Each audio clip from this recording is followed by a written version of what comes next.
fact I did not watch this. It's insane. I don't even know how I missed this. About a year Either ago, way, I ain't or gonna waste no time. 368 days to be exact, the basketball world came to a halt as news broke that the Dallas Mavericks sent Luka Doncic to the LA Lakers in an inexplicable trade. I don't know Not why. only was this news shocking, but the immediate and Stupid. justifiable reaction was that this trade was possibly the dumbest trade in NBA history. Facts. But only time would tell if it was truly the worst trade we've ever seen.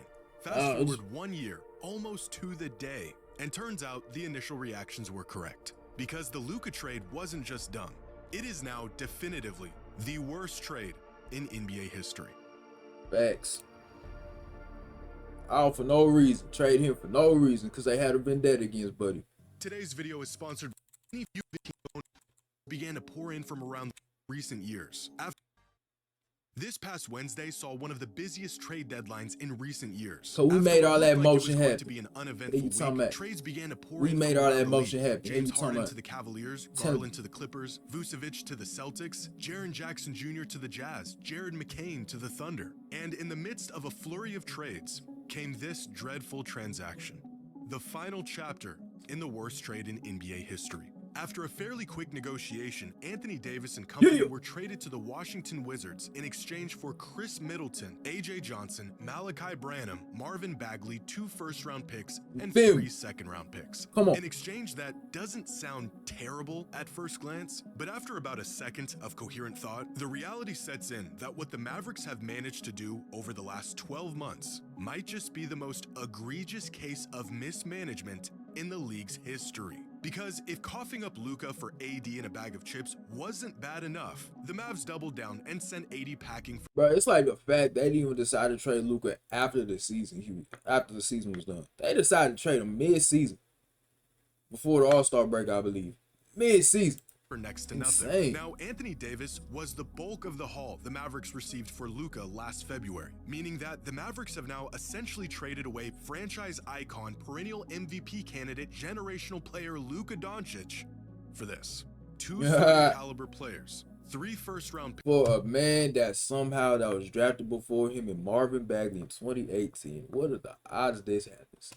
That's crazy. That's crazy. 3 second-round picks and expiring contracts. But a lot of these assets either aren't worth much or were simply add-ons throughout these dealings. Max Christie, Chris Middleton, and Marvin Bagley are the only productive players here. The 2026 first-round pick from the Thunder will likely end up as the 30th pick in the draft. The 2030 first-rounder is a Warriors top 20 protected pick 4 years from now, and the second-round picks are just throw-ins. A complete shot in the dark that rarely turn into anything of substance. In fact, the Wizards spoke about their acquisition of AD and said they were, quote, ecstatic, because the outgoing first-round picks have relatively little value. So if we condense this down to the real value of this trade, then we're left with this. The Mavericks traded Luka Doncic for a starter, 2 rotational players, and 1 first-round pick. This is not a bad trade. This is basketball malpractice. Reprehensible. A fireable offense. Oh, wait. Compare what the Mavericks got for Luka Doncic to some of the blockbuster trades we've seen over the last few seasons, and you would be convinced that Dallas is actively attempting to be relegated to the G League. 2 years ago, the Nets got 5 first-rounders and a first-round pick swap for Mikal Bridges. I don't know how they got In 5 2022, Rudy Gobert was worth half a roster, 4 first-rounders, and a first-round pick swap. Insane. The OKC Thunder built a championship off the back of a singular season of prime Paul George.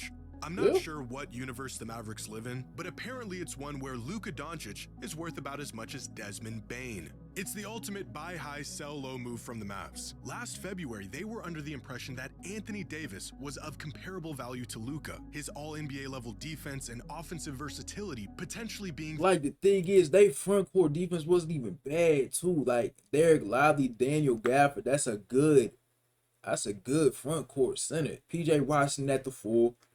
Whoever you want to get, and then they brought in Clay too. Like, the missing ingredients for what they hoped would lead them to another run to the finals. 12 months later, they saw him as nothing more than an opportunity to clear cap space. Now trading not 1, but 2 all-NBA caliber players in the span of 1 year. In an article detailing the 1-year aftermath of the Luka trade, it was asked, how do the Mavericks move on from the short-lived AD era?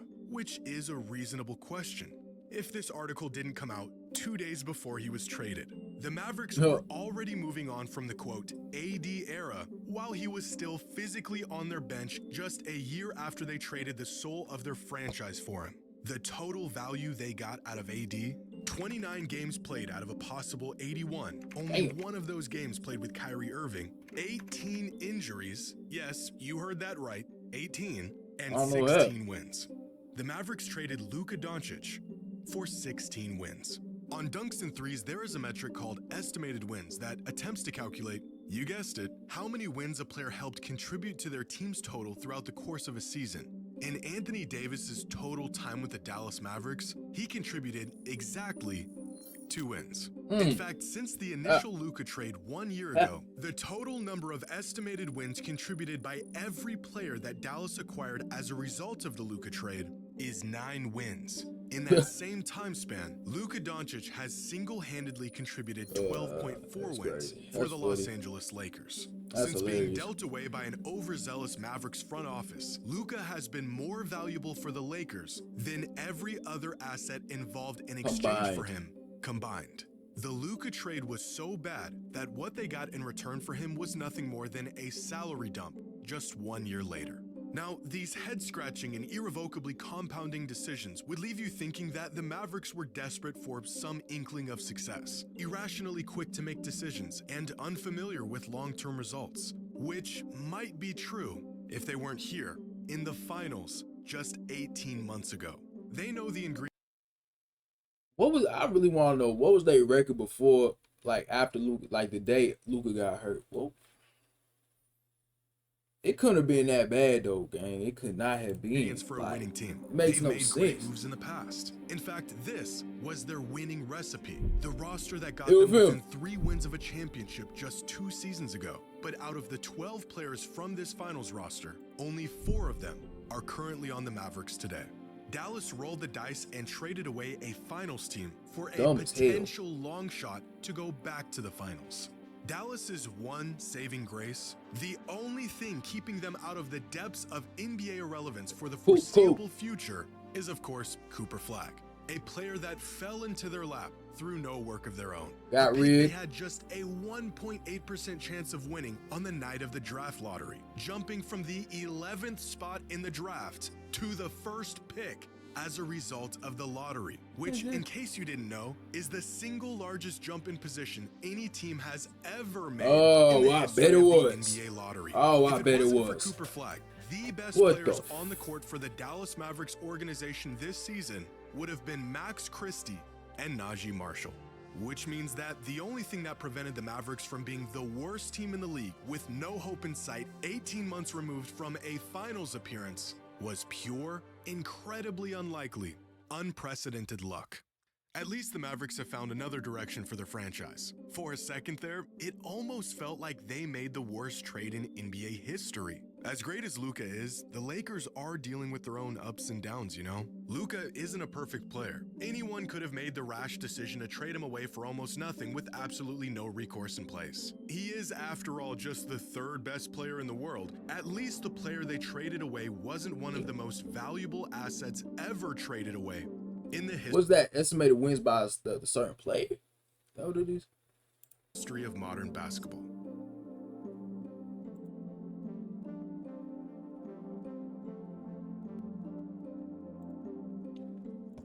Well, you know, being a Wizards fan, we just took a shot in the dark to pick up AD, and we got Trae Young too. So we just playing with house money right now. Plus, we didn't have to trade our top pick either. So we kind of cooking. I'm just saying, like, hey, Nico Harrison, I appreciate you for being the dumbass.